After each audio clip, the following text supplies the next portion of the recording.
সময় ওনার দাদি আবার ওই দিক দিয়ে হাঁটা শুরু করেন। তখন হঠাৎ করে ফরিদ ভাইয়ের মনে হয়, আরে এই লোকটাকে তো আমি একটু আগেই দেখেছি, উনি তো সেই লোক যিনি একটু আগে আমাদেরকে উত্তর দিকের রাস্তা বলে দিয়েছিলেন।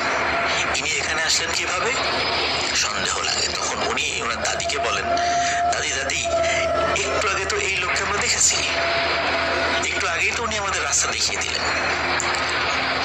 তখন ওনার সাথে থাকা ফুফাতো ভাই রাজীব বলে, হ্যাঁ দাদি এই লোকটাকেই তো আমরা দেখেছি, একটু আগে তো আমাদেরকে উত্তর দিকের রাস্তা বলে দিল। তখন ওনার দাদি বলছেন যে না না, তোমাদের কোনো ভুল হচ্ছে, এই লোক না সেই লোক না, মানে এই লোক সেই লোক না। তখন ওরা বারবার বলছে না এটাই সেই লোক, কিন্তু ওনার দাদি বলে যে না ইনি তিনি, মানে এই ব্যক্তি সে ব্যক্তি না। ওনার দাদি মানতে চান না। তোমাদের সাথে কথা বলতে বলতে, মানে এই কথা বলতে বলতে পথ আগাচ্ছেন, আগাতে আগাতে আরেকটু দূরে এসে দেখে একজন বেটে করে বৃদ্ধ লোক, একদম শরীরে কোনো বলতে পারেন যে মাংস নাই, মানে খুবই রোগা, কিন্তু উনি